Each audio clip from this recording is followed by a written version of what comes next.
All right, we can get started, I think. We have this last plenary session devoted to a redefinition of the second, and we're going to have three speakers in succession. Noël Demarque, President of the Consultative Committee on Time and Frequency, then Sebastian Bies from CIRT, and David Calonico from INRIM. I'm going to ask everyone to save their comments and questions until we go through all three talks, because some of those questions and comments may actually be answered as the presentations proceed. And then after the last presentation, we want to open it up to a discussion with everyone here to have some kind of brainstorming session on how we want to go forward with a redefinition of the second. So with that said, I'd like to call Noël Demarque up to the stand.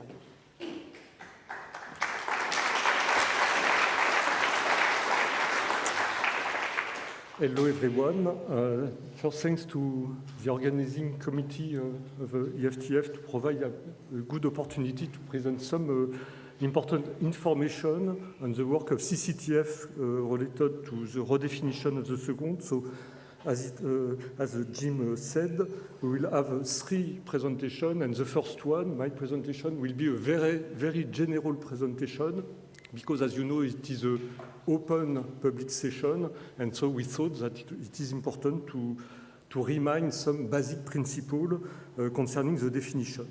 So I think the first question before asking the question why redefinition, why redefine the second, is to why we need to define the SI second.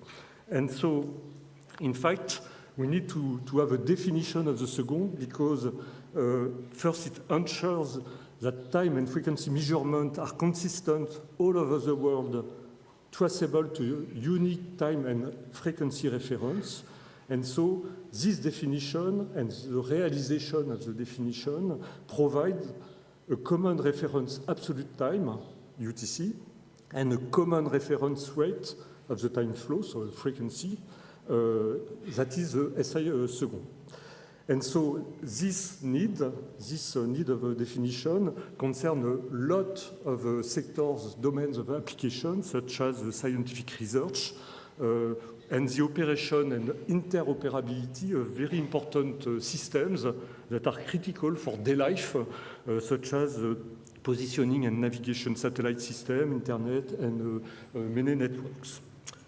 And so we need to define a second, and as you know, this approach, this philosophy is the same for a lot of units, and especially for the base units that are within the international system of units. And so here you see the definition of the different units, especially the second, with the time, the date of the latest definition for each of these units. And of course, today we will focus on the second. So you see, it's important to define a unit. So who defines a unit today in the world? So you have a very well-organized system for metrology worldwide that has been set up, created since almost 150 years now, with many countries participating to this organization. And in fact, it is the General Conference on Weights and Measures, CGPM,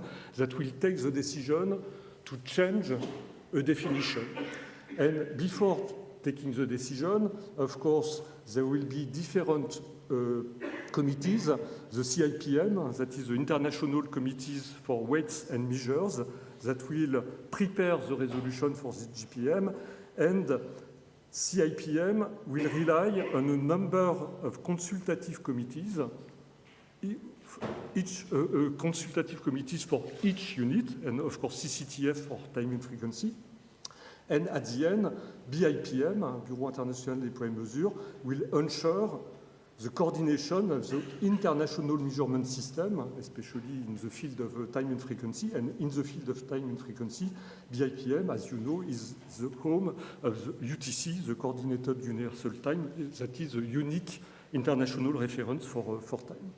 So in the past, The second, the SI unit of time, has been defined till 1956 by the rotation of the Earth, assuming that the rotation of the Earth is regular. And in fact, it's not a problem. The rotation of the Earth is not regular. There are some variations. You have some predictable variations that are not a problem. It is plus or minus 15 minutes between the real solar day and the mean solar day. But it's not a problem because these variations are predictable.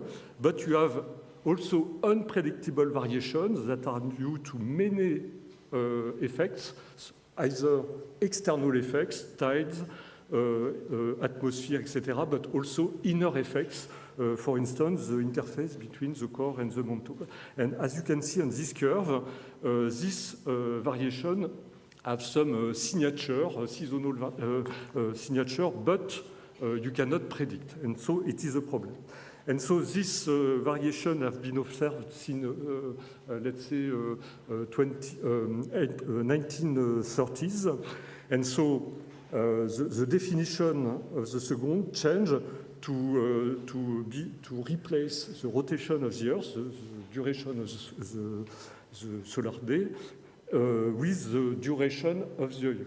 But this second definition, in fact, didn't last so much time because rapidly, in the mid of the 20th century, the atomic clocks showed very impressive performance in terms of stability and accuracy. And so in 1967, the definition left the world of astronomy to enter in the world of quantum physics. Since this date, the second is defined by the duration of a number of periods of a given radiation of a given atom.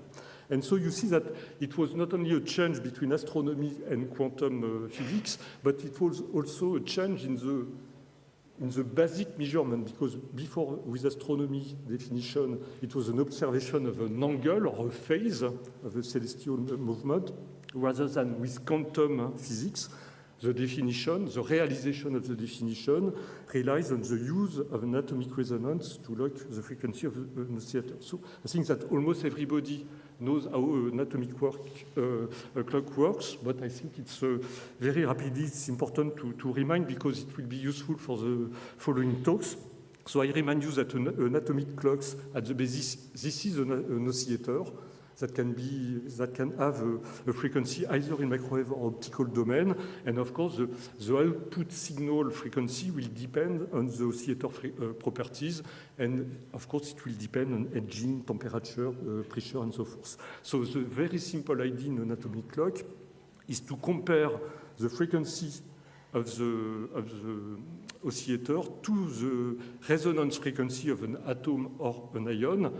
The interaction will provide a resonance curve, and so you use this reference signals, the clock signals, to lock the frequency to the atomic frequency. And so when it works well, in fact, at the output, the signal frequency will be fixed. The value of the signal frequency will be fixed by the value of the atomic resonance. So it has been applied since the mid of the 20th century with the atomic cesium frequency standards. So you have the cesium beams on the left, and you can see that you have roughly a factor 10 improvement for each decade, but you have a kind of floor at the level of 10 to minus 16 that has been reached, especially with thanks to the cold atom, the laser cooling of atoms, and the realization of atomic fountains. You have some illustration, and today we have about 11 cesium fountains that are in operation, and that with the best accuracy at the level of 10 to minus 16. So why redefining the second? Because we are already at 10 to minus 16. Just a very basic slide to show you the general philosophy. When you want to measure a time interval, and you want to measure the time interval with an oscillator, that is a kind of temporal ruler. Of course, you have a better precision if you have more graduation of the ruler for the same measurement. And so, naturally, you will gain to pass from the microwave frequency of cesium to transition optical frequencies. You see that you can have 4 to 5 order of magnitude gain for the measurement. And so it has been verified since, let's say, almost 2 decades. Now, optical frequency standards are surpassing, in terms of relative frequency uncertainty, the best accuracy of cesium fountains. And today we have about 6 optical frequency standards in operation, many optical frequency standards under development, using very different kind of species, neutral atoms or ions.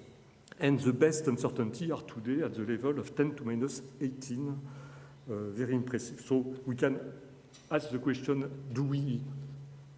is it time to change the definition? And in fact, we have to know why we want to change the definition. In fact, we want to offer an improvement by 1 or 2 orders of magnitude of the realization of the new definition.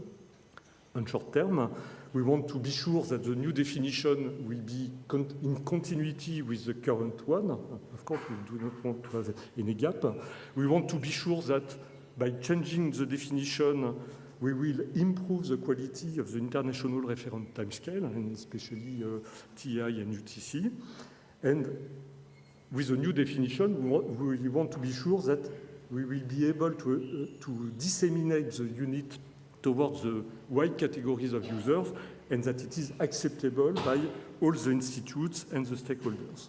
And so in 2022, the CGPM, there was a resolution that has been adopted saying that CGPM is asking to CIPM to arrive in 2026, so in 2 years, with a choice of preferred species or ensemble species for a new definition.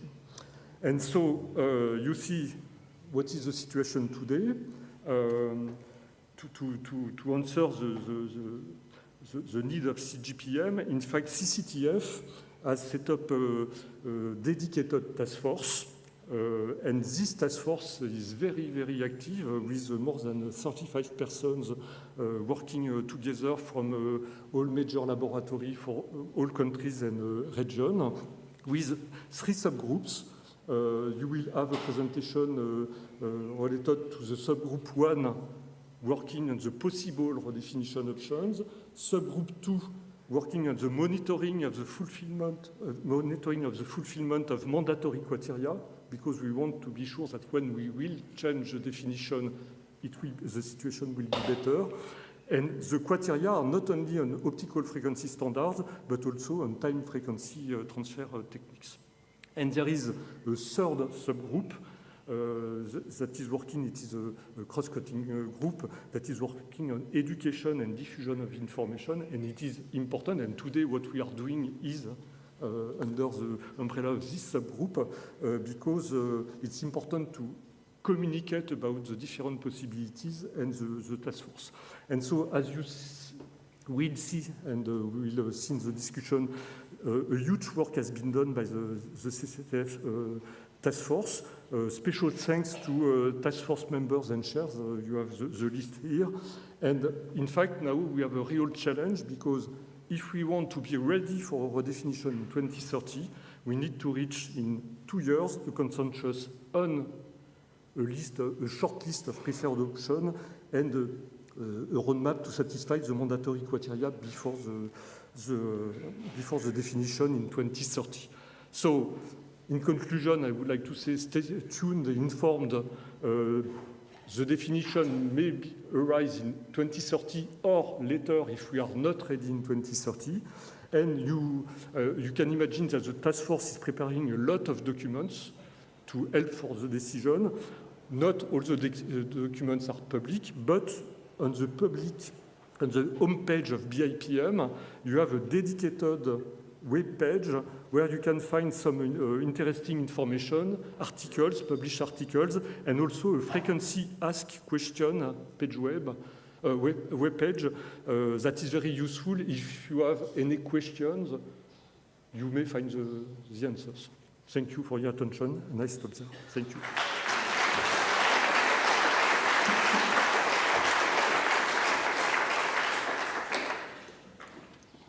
Okay. Hello, so I will continue with the work of the first working group, analysis of option, and I would like to thank all the group members for the really very interesting and active discussion that we had. So I'm going to quickly review options. Also, I think it is useful to give you briefly the goal and the action and the general framework of how we work. And then I will review some things that we have been producing, fact sheets on atomic species. Then I will also review some concepts and more thorough description of the option, and a few words on the pro and con analysis of this option. That's what we are dealing with in this subgroup to orient the decision as Noel described.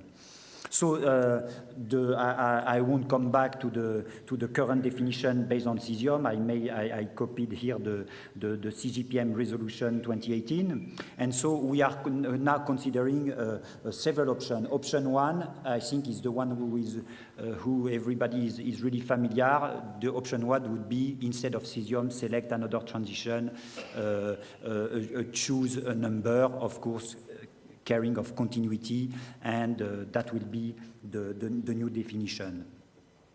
The second option, it has been proposed to use an ensemble transition, and the reason is that Noel said that there are plenty of really good transitions that correspond to huge effort and resource commitment. And at some point the question came up, okay, can you do something that will use more transition on more even basis? And among these two transitions, I will these options. There are two possible choices. One choice where the weights in this defining equation, and I will come back a little bit to that, are fixed for a long time by CGPM. So as it is now, that's a definition that would be fixed for several decades, let's say. And there is a second possibility where you can adopt the rules allowing for faster change of these weights and of the defining equation. For the record, early on we considered option 3 of fixing the value of the fundamental constant, but now there is for sure a consensus to say that this option is not viable. It's not because it's not theoretically viable, but just the level of realization is nowhere near by many order of magnitude compared to what you can do with atomic transitions. So we are in this context, you understand now, several options, several possible transitions. For example, now there are 10 transitions recognized as secondary representative of the second, meaning that they can, and some of them do contribute to calibration of TAI, for example. There are several other promising transitions, so it's a very dynamical field, and I think this conference really illustrates that perfectly. So the goal of the working group, again, is to provide analysis really focusing on option 1 and option 2 and species, and hopefully make proposal to the World Task Force and to the CCTF to go toward a consensus on the choices. Very fast, we had many, really many very useful, interesting meetings with a lot of contributions. And what we are doing for a target audience with is first the task force, the CCF member, and then to feed the communication action. We produce document on the definition of options, the practical implementation before, at, and after the redefinition, the pro and con analysis, the fact sheet on atomic species. And we share this with the CCTF member, and we update, of course, That's what we are doing. And now I'm going to give you an overview of certain of these things. So for the fact sheet, for example, we first started discussing a uniform template of the items which are important, and I'll be relatively fast on that, but you can have, quantitative indicator based on peer-reviewed publication regarding the best performances achieved with a given species, the best frequency comparison implying this species, continuity with cesium, number of group with maybe not the ultimate state of the art, but already something excellent like below 10 to minus 17, the number of contribution of TAI with this species, and so on. Plus a small section of qualitative on prospect for improvement and main strengths and weaknesses. And, in fact, when you look at this spec sheet and at the goal, you can really view at the given time where you take the picture that the readiness is completely different. And for example, there is right now, there is a very limited number of transitions that actually contribute to calibrate TAI beside cesium, of course. And so it is the plan. We agree to not display that now, but there is a plan to based on that, propose and show a categorization in terms of readiness that we agree upon by the next CCTF meeting in November this year and then September next year. So yes, very fast. This is the fact sheet. They have been shared with CCTF members, 2 pages with key references. You look at this, you can really, even if you're not looking at this every day, you can have an idea of, okay, this species, I think it's good. Is it the case that it is good or not? No, never contributed to TAI, and so on. Okay, so now option 1 and option 2, practical implementation. And here, instead of being very, theoretical, I try to be exactly the opposite, example-based explanation. And starting with what Noel showed, how do you realize a transition that you choose? And so realizing this transition means by the means of an optical frequency standard to obtain a physical signal whose frequency coincides with the unperturbed frequency of the atomic transition. Of course, you do not do that perfectly, and you have to evaluate the level of coincidence and estimate the fractional frequency uncertainty. The point I want to emphasize here is that doing this is something that you do completely independently of a particular system of unit. You just achieve a physical signal that coincides with a chosen atomic transition, and you control in relative terms the level of coincidence. So now, okay, just to get this concept right. And so now I will try to illustrate, hoping that it will be useful to you. Let's assume this unusual, for many people, I think, definition that would be based on this equation, 2 transition, this geometric mean with a defining number. How do you realize the definition of the second? So this is the first possibility. Of course, you have to realize with the frequency standard transition 0, transition 1, and then what you can do is operate them simultaneously, use the frequency comb as shown here, and by means of the frequency comb, you can in fact physically generate a frequency with this geometric mean by a proper control system of the comb. And once you've done that, you can obtain a physical signal from which you can count n successive cycle according to the definition, and in this way you're realizing a time interval of 1 second according to a definition like that. So it is possible to do that. Of course, if you have more transition in the definition, you have to do this all at the time with the same comb, and it becomes really hard to do in practice. Now, there is still with the same definition, there is a second way to do that. So you realize your 2 transition, and then you start first by measuring the frequency ratio between the 2 transitions. So you obtain a measurement which is not the value given by nature that you don't know, which is a measured value with an uncertainty. And from the defining equation, you can easily compute this N1 value as a function of this ratio.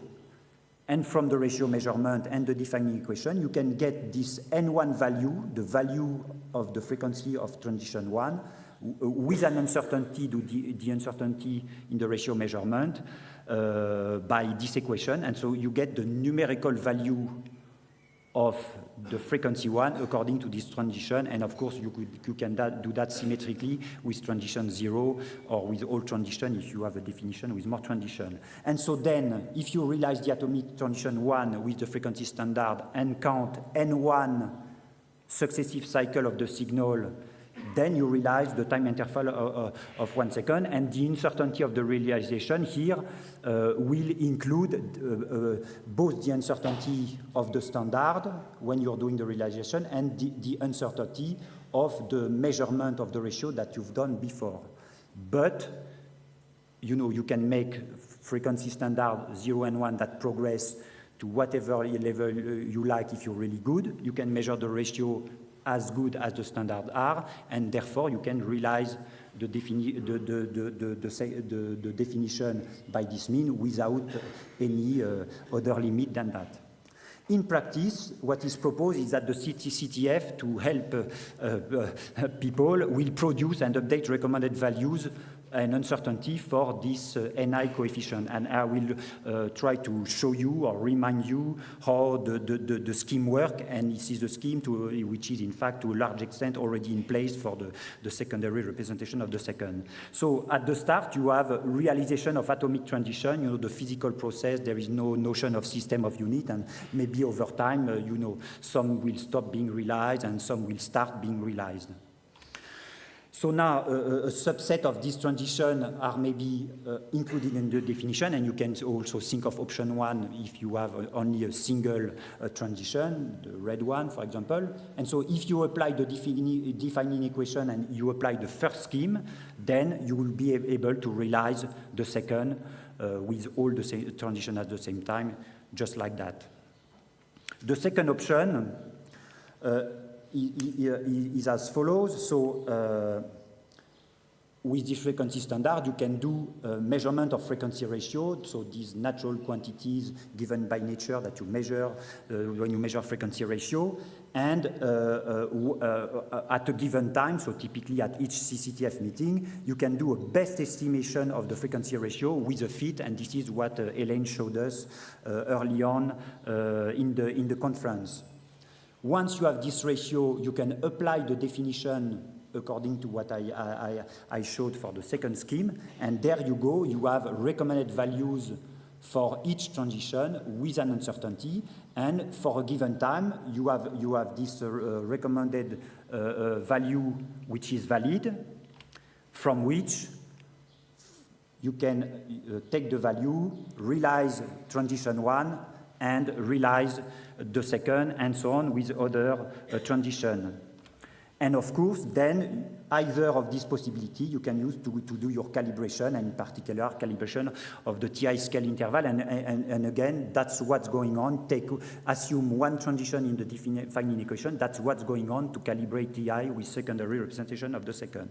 And then, you know, on a regular basis, you have better measurements. You can do a better fit, you can improve recommended value and improve the whole system for the realization. And so that's what is going on right now for SRS in a situation which is a de facto option 1 with cesium, and you can do the same with option 2, several transitions according to the schema as showed.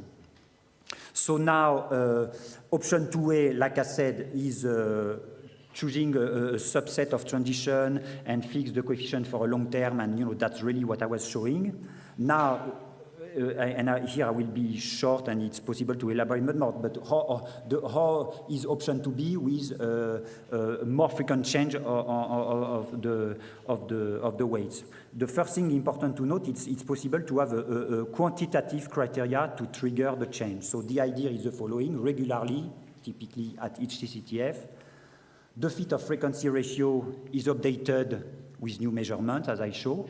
From this fit, you can show that you can extract a nominal uncertainty for each transition calculated, derived from the fit, representative of the uncertainty of clock which actually contributed to measuring frequency ratio. From this number, you can compute a quantitative indicator, and it will tell you, if you change the weight, how much will you gain? And you can apply a criterion, an important criterion, that you make a change only if you gain significantly to ensure that it will quickly convert exponentially to better and better realized definition. And so if the answer to this question from a quantitative criterion is yes, you get the new weights as the inverse squared of this nominal uncertainty, and the new n number is done by continuity between before and after using the updated frequency ratio, the same one here. And you update the recommended frequency for each transition. If the answer is no, you do not change the weights. You do not update the defining equation. But if there is a benefit, you can nevertheless update the NI value based on updated frequency ratio. And here, so the scheme has been proposed by my colleague Jerome Rodriguez. Here are several, the reference paper in Metrologia and the paper to come that will explain more on the practical implementation. Okay, so now 4 more slides. One very fast to say, we have been doing a pro and con analysis. It's ongoing. We agree on what are the important categories: fundamental aspect, practical aspect, long-term evolution, impact on the decision process of each option, acceptability, and so on. So it's ongoing, and it's on that basis that we have very deep and lively discussion to get to the bottom of all this. There is no time, and at some point this will be completed and delivered to the task force and to the CCTF. In the last 3 slides, I would just to highlight for you to think about it, the main feature of each option that we agree and hopefully share. So option 1, it's identical to the current definition and situation, only with a different transition than cesium, and so it's easily understood and accepted. The consensus is hard to find because there is a single transition to be chosen out of several of a species. And for the time that the definition lasts, it singles out one specific transition, even though there is no really fundamental basis to do so. And while in practice, several transitions will be used via the mechanism already in place that I showed. And over time, the transition may be surpassed because we always improve clocks, and at some point it will call for a new definition. It may take a long time, but given that things are fast, maybe it's not so long. Okay, 2A, fixed defining equation. This is a scheme that acknowledges the fact that several transitions will be used in the realization, and provide a rational method to do it without singling out a particular transition. The unit is harder to realize by the single lab in complete isolation. That's what I show for the fundamental realization with the comb. It's a bit halfway between option 1 and 2B because the idea is still to have a slow day, so every decade. It facilitates the consensus because it has more transition, but it's different from the status quo and more difficult to understand.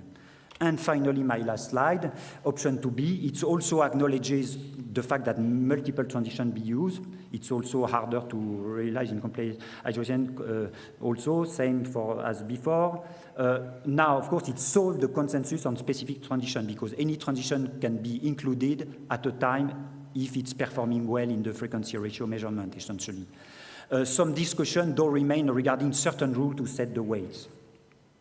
It can follow the progress of clocks faster, but safely, and forever, because potentially there is no need for further redefinition following the mechanism.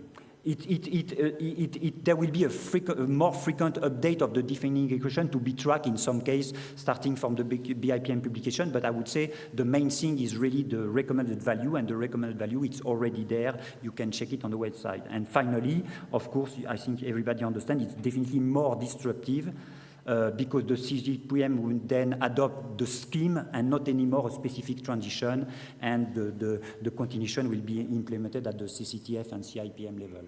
Thank you.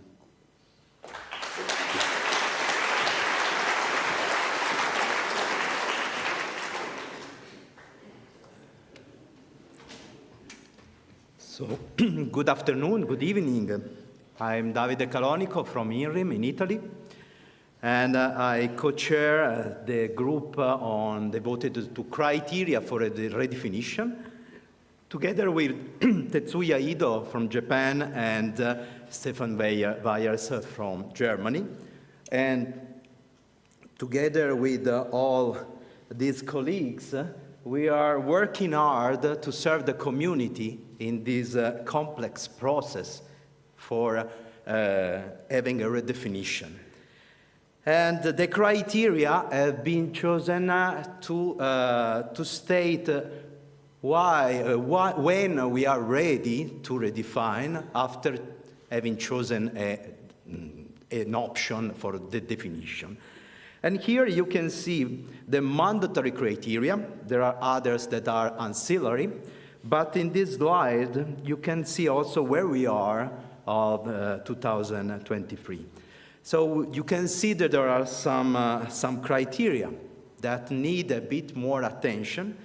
And just you can see that first we need to really have a solid improvement in the accuracy of our clocks.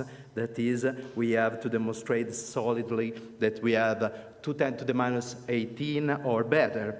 And we need to validate, let's say, to compare the possible clocks realizations at a certain level that is fixed to be 510 to the minus 18.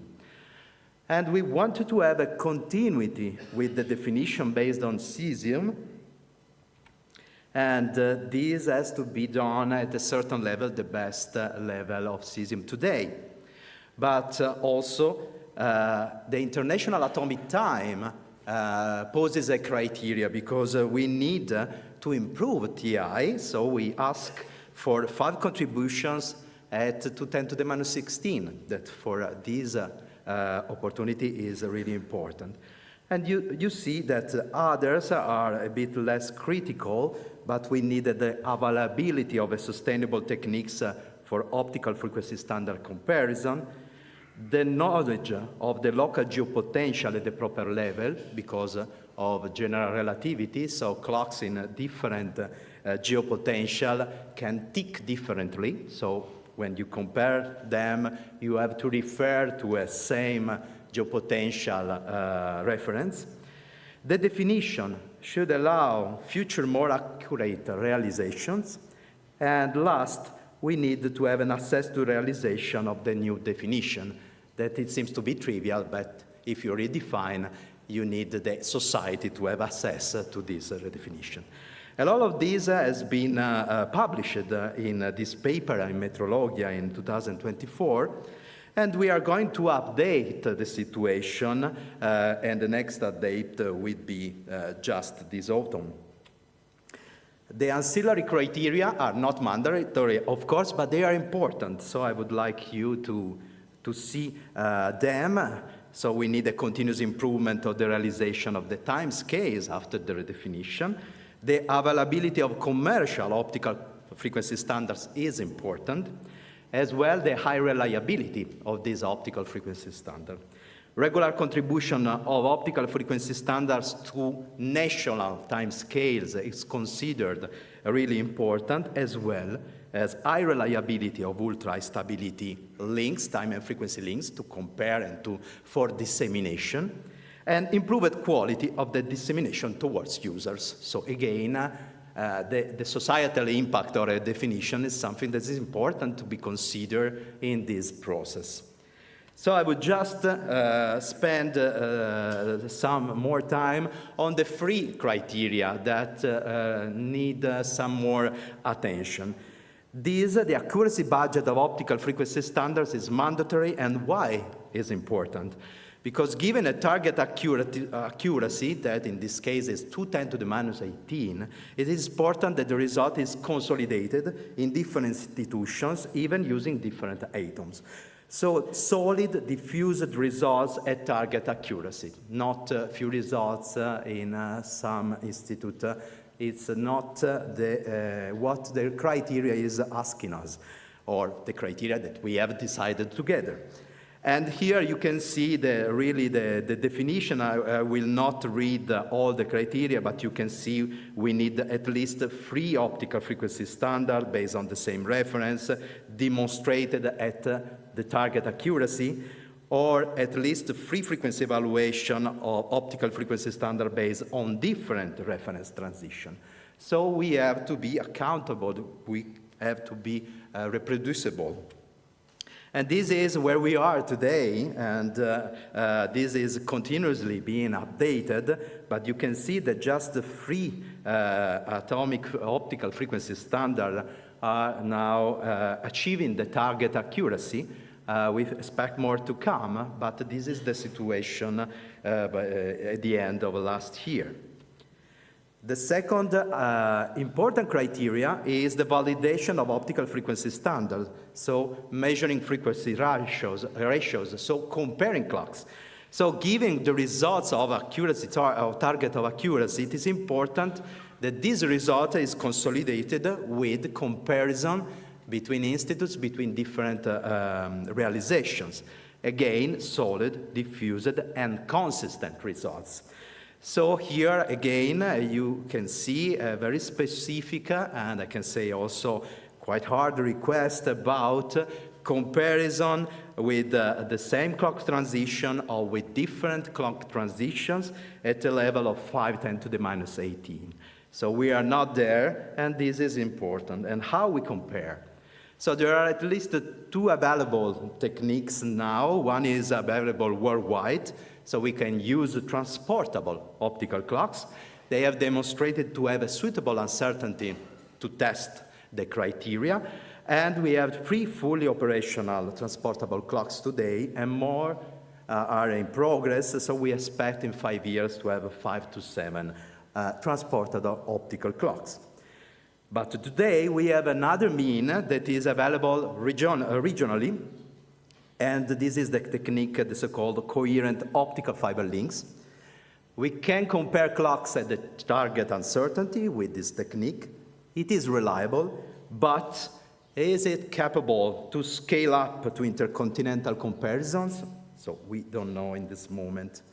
But what we have done, in particular in 2022 and 2023, we have started, in particular in Europe, to compare optical clocks using fiber links. So 11 optical clocks compared in 2002. And in 2022, sorry. In 2023, we have compared again 6 clocks. But important news, we have used 2 transportable clocks developed in Germany and Japan, hosted in UK. And so the data are still under analysis, but what we can say today is that we have good demonstration of regional and intercontinental comparisons. We have good information on reproducibility, and we have more work, the evidence that more work has to be done for consistency of results. So we have a starting point here. These are the state-of-the-art of the transportable optical clocks. So the fully operational clocks are in Japan, Germany, and US. And we have China, Canada, France, Italy, UK that are ongoing transportable clock programs. And these are 3 nice pictures of the sum of the 3 fully operational clocks. But we have not available today, but we have good candidates for the future, in particular optical satellite links.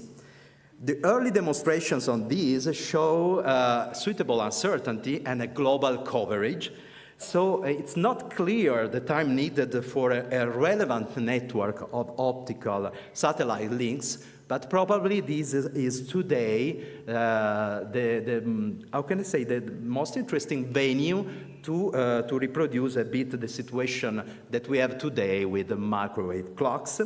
And you can see that there are several groups working in different countries, China, US, Germany, and France, for example. And results have been published using free space optical links for the moment on the ground. But you can see just covering here 100 kilometer in China, and here in the US, 300 kilometer. So these techniques is demonstrating what we need, and we hope that this could be fixing some of the issues of the global comparison issue. It is important also to have a redefinition that can support the best possible international time. So we need to improve International Atomic Time, TI, and fixing the target to 210 to the minus 16. This is a way to state that optical clocks should be very reliable, should be used also for 1 month continuously to achieve this value that today is limited also by the way the TI is generated, starting from national contribution and transfer to the pivotal point.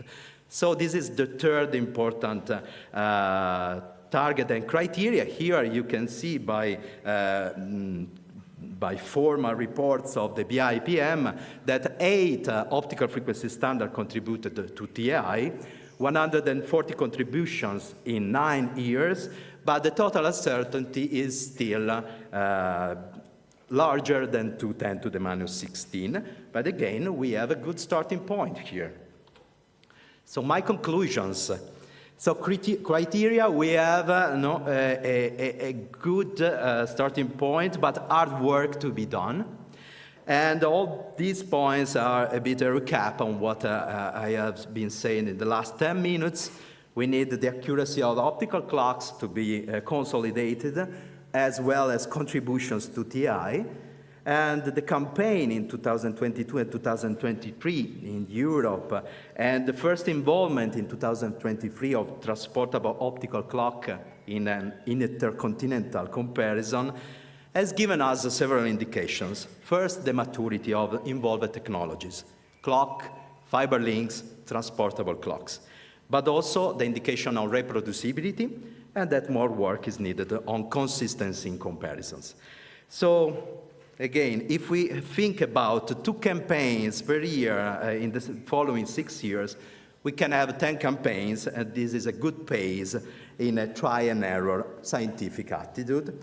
Geodesy campaigns to ensure the proper relativistic correlations. We have not talked about that, but it's still an important point. So thank you very much.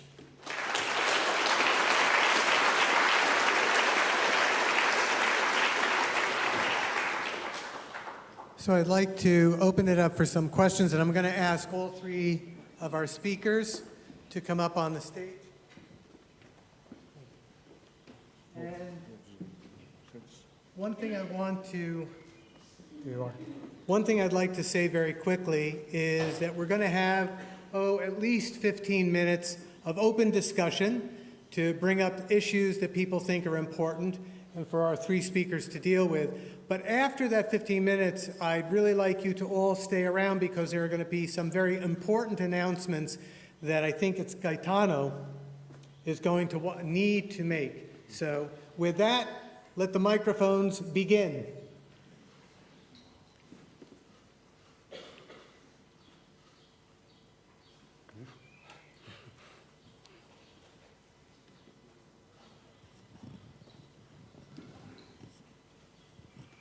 Hi, thanks for the talk.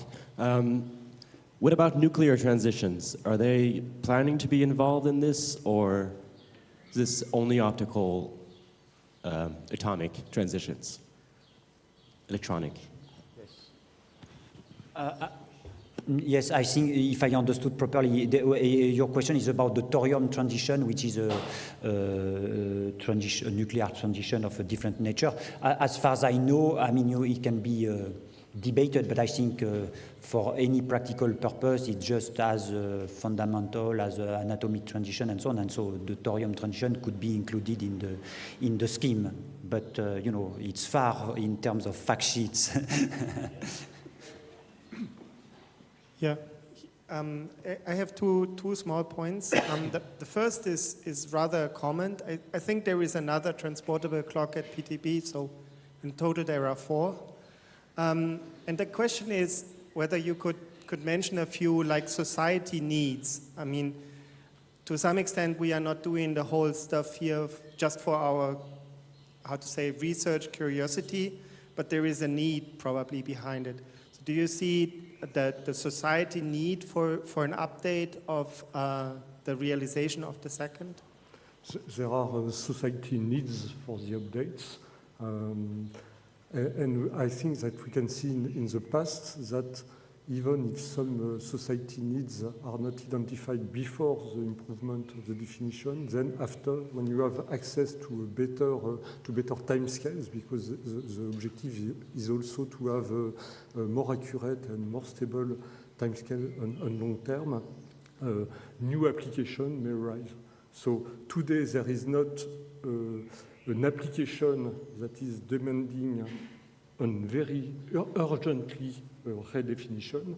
That's why if we are not ready for 2030, because you have seen that the criteria are very demanding, we can decide to postpone by 4 years, okay? So it's not a problem because there is not an urgent need from society or from science to redefine the second.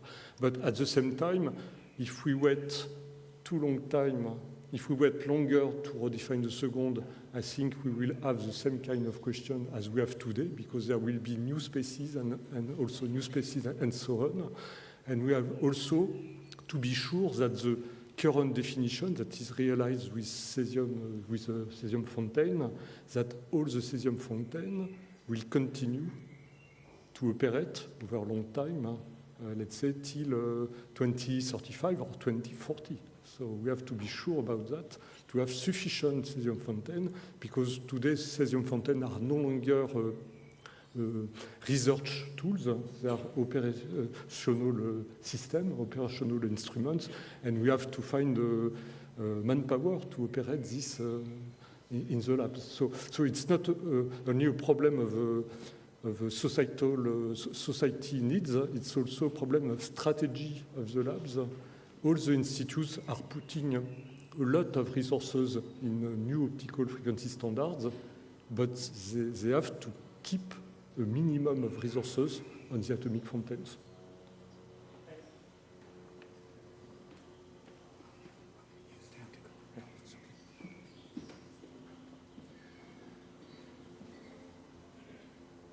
Any other questions? Any other hands?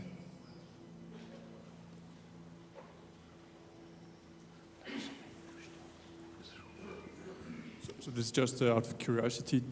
If you compare historically in '67, do you know what was the number of cesium, transportable cesiums, when they started the redefinition of the second? Excuse me? Have you done any comparison to the situation in '67? I mean, what was the situation? How many cesium clocks transportable there were at that time? Yeah. Just for just curiosity comparison. In fact, it was not really the same situation because it was more disruptive evolution between phase measurement with celestial astronomical phenomena with respect to quantum physics. And so at that time, there, to my knowledge, and in subgroup 3, and there will be some further activities to see these historical aspects, to see how these historical aspects can be analyzed and compared to the current situation today. I think that at that time, the main question was about the nature of the measurement, because when you measure a phase, for some, at that time, they thought that phase measurement, there was less risk to have phase measurement than frequency measurement, because if you have a small offset in the frequency, of course, it will lead to a drift of time, of phase, and of course, if you have a direct phase measurement, you have not this kind of problem. So at that time, I think the main discussion was on this topic. Compare phase to frequency measurement.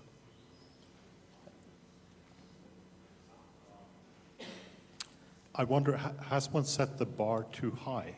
I mean, one is aiming for a 2 order of magnitude improvement in uncertainty before implementing a new definition. but even a one order of magnitude improvement seems worthwhile. So couldn't one just relax the criteria and let some of the schemes for updating the definition just take care of whatever improvements will come? Well,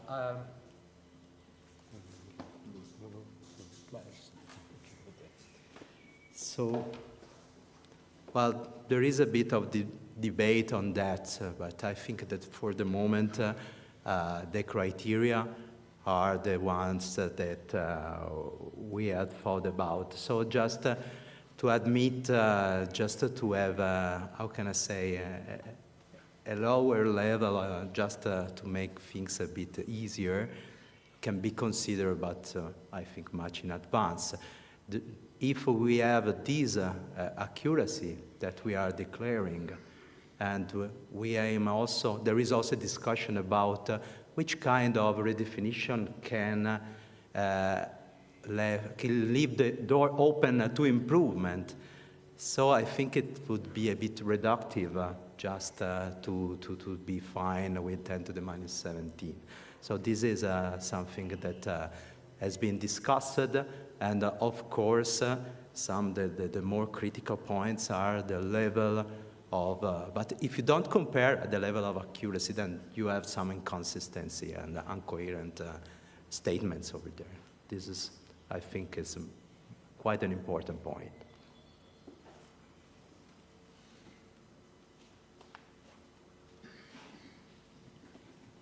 Given thought to the transition, would cesiums be continued with a very tiny weight, or just go down? Bye-bye cesiums, start the opticals. Please repeat the question. Yes, Sebastian. so the question is, what about cesium? And I guess especially you have in mind option 2 with several transition, I guess. But maybe both, well, okay, maybe I think option 1, if you choose one transition, I think at the very least, I think the cesium will become a secondary representation, maybe of a special kind, because its uncertainty will be much larger than all other secondary representation based on optical transition.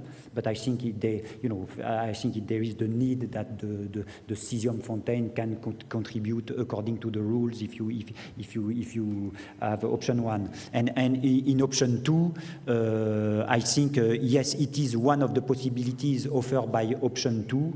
To be very inclusive, indeed, with transition like the cesium, so with realization certainty very far from the pool of optical transition, but still being there with the tiny weights. I think you can imagine other practical way, and this is the kind of thing that we are still, discussing, emerging on discussion to maybe propose a fixed set of rules. But I would say, no matter how, especially if it's early, like 2030, there will be cesium fontaine, and it is needed that they should contribute to the scale interval of TAI, and there will be a mechanism for that. I think it's absolutely needed.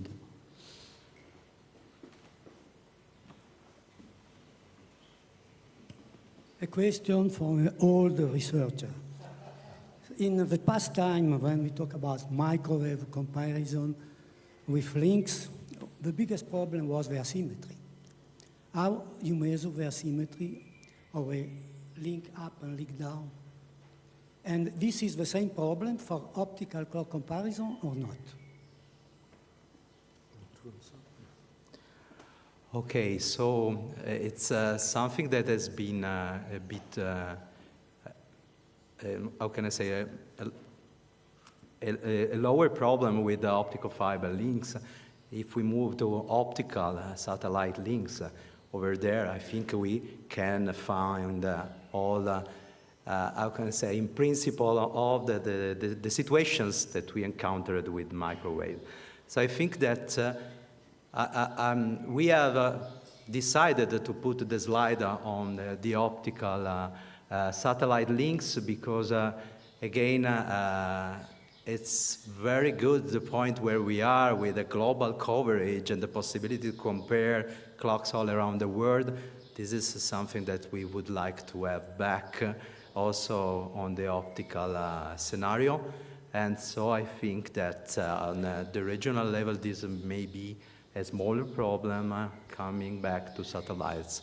This could be also something to be analyzed at a different accuracy level, simply. We have time for at least one or two more questions.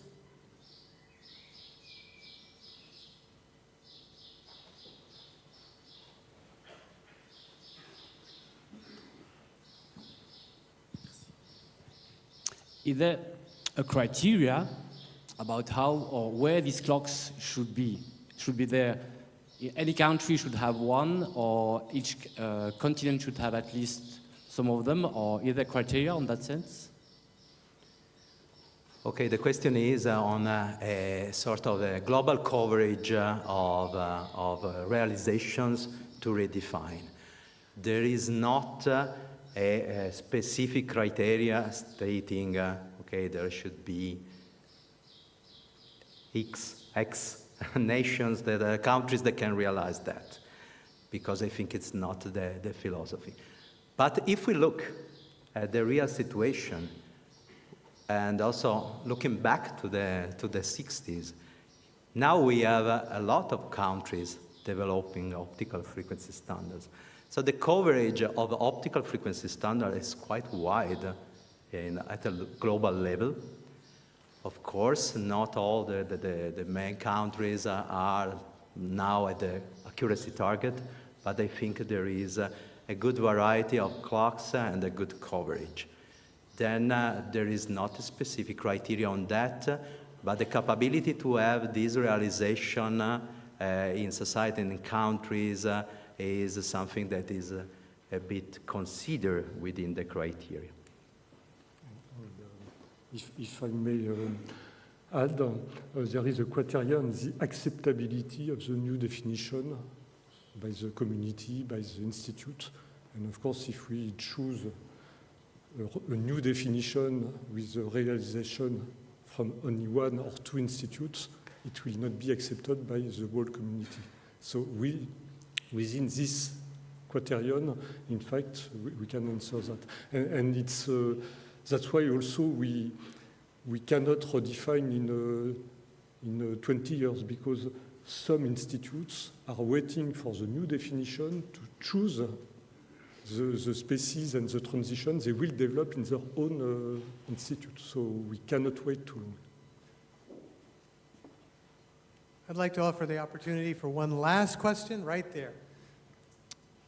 Can you comment on the value proposition for making this change? How many euros is it going to cost? Including how much it has costed to date for all this, all this brain power to solve this problem, and then what kind of value does it produce in the future? Have these things been quantified? On the commercial point of view, no.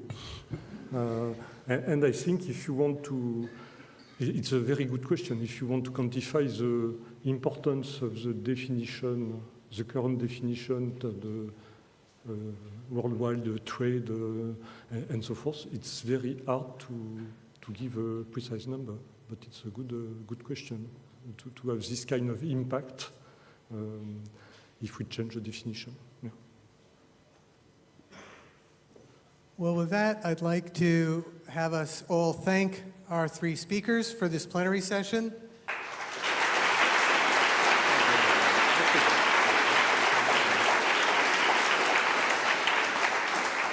And I know I'm speaking for the three of them, or I'll speak for the three of them anyway, that I think that they would encourage you to contact them with regard to thoughts, opinions, comments, and questions.